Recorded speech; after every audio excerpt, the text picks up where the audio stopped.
마가복음 5에서 6장, 마가복음 5장.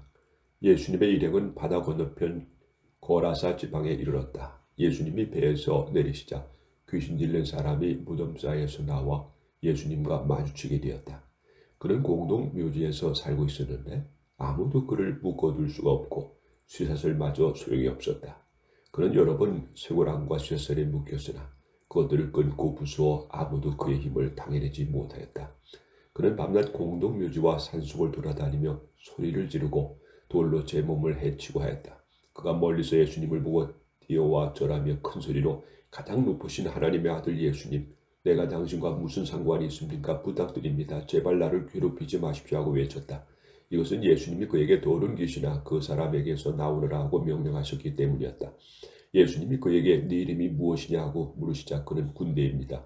우리 수가 많기 때문입니다 하고 대답하였다. 그리고 그는 자기들을 그 지방에서 쫓아내지 말아달라고 간청하였다.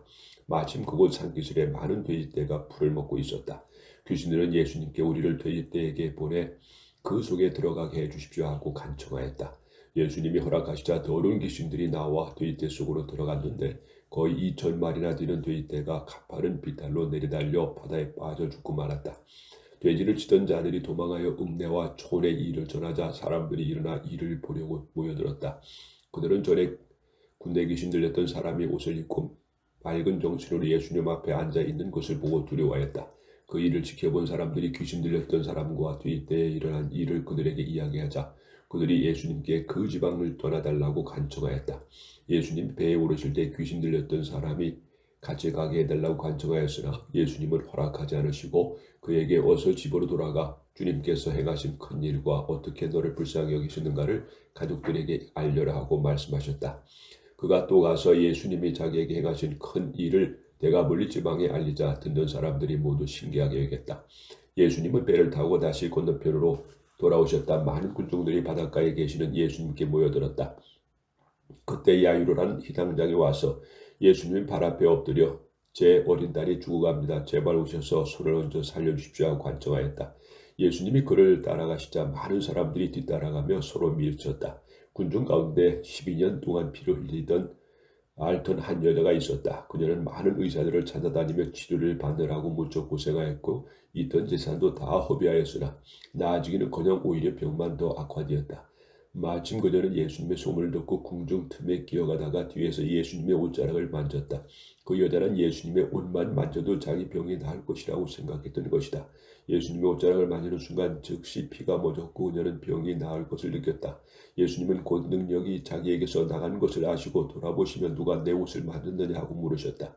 그러자 제자들이 예수님께서 군중이 이렇게 서로 밀치는 것을 보시면서 누가 만졌느냐 하고 물으십니까 하고 말하였다.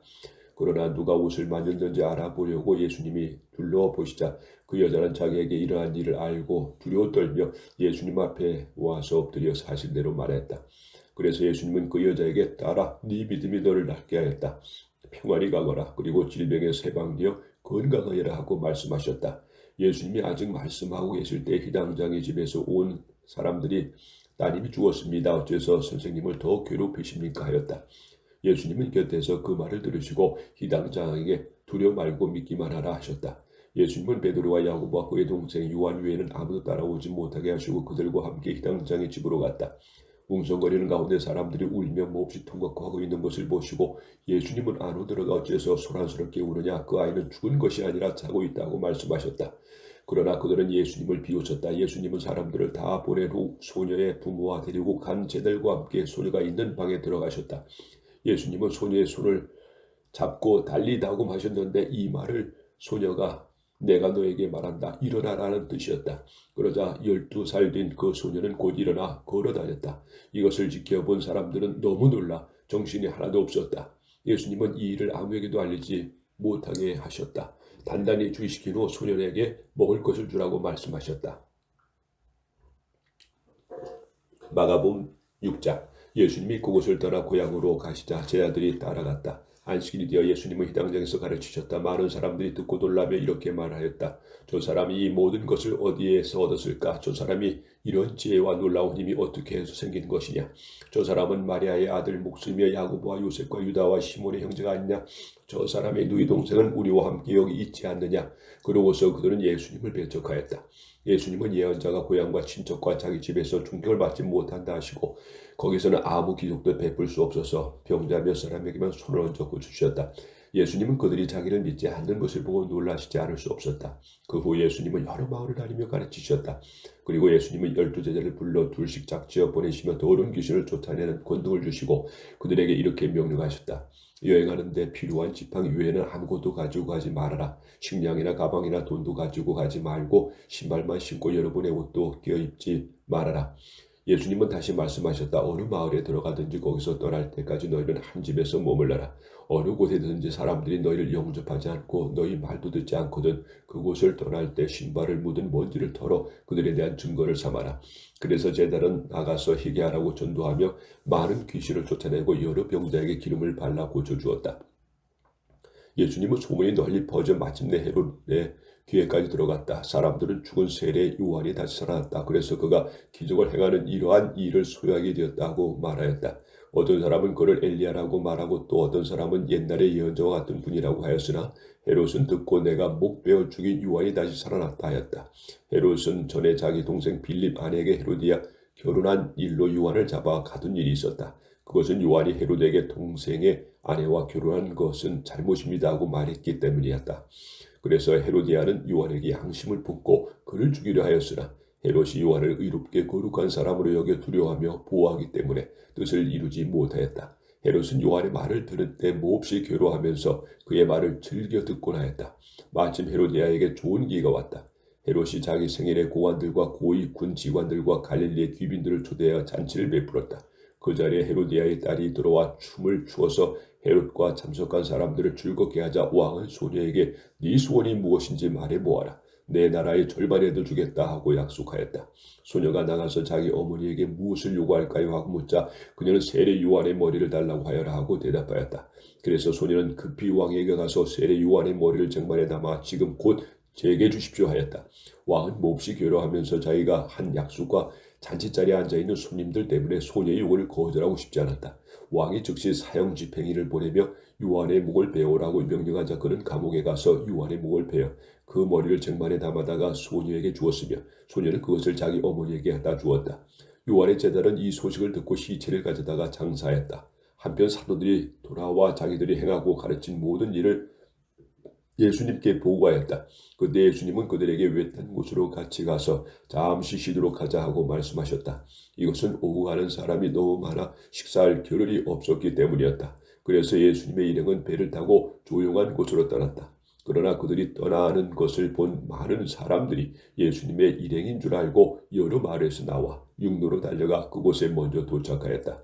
예수님을 배에서 내려 많은 군중들을 모시고 목자 없는 양과 같아서 그들을 불쌍히 여겨 많은 것을 가르치셨다. 날이 저물어 가자 제자들이 예수님께 와서 말하였다. 이곳은 벌판인 데다 날도 이미 저물었습니다. 사람들은 가까운 마을로 보내 각자 음식을 사 먹게 하십시오. 너희가 저들에게 먹을 것을 주어라. 우리가 가서 200데나리온이나 들여 빵을 사다가 먹이란 말입니까? 너희가 가진 빵이 몇 개나 되는지 가서 알아보고 오너라. 그래서 제자들이 알아보니 빵 5개와 물고기 2마리뿐이었다. 그때 예수님이 제자들에게 모든 사람을 떼지어 풀밭에 앉히라고 지시하시자 그들은 100명씩 50명씩 모여 앉았다. 예수님은 빵 5개와 물고기 2마리를 받아 들고 하늘을 우러러 감사 기도를 드리신 다음 빵에 떼어서 제자들에게 주시며 사람들 앞에 갖다 놓게 하였다. 그리고 물고기 2마리도 모두 사람들에게 나누어 주었다. 그래서 그들은 모두 실컷 먹고 남은 빵과 물고기 조각을 12광줄이나 거두었으며 먹은 사람은 남자만 약 5,000명이었다. 예수님은 군중들을 돌려보내시는 동안 제자들이 서둘러 배를 타고 자기보다 먼저 건너편 베세다로 건너가게 하셨다. 군중을 다 보낸 후에 예수님은 기도하시려고 산에 올라가셨다. 날은 이미 저물었고 제자들이 탄 배는 바다 가운데 있었으며 예수님은 혼자 육지에 계셨다.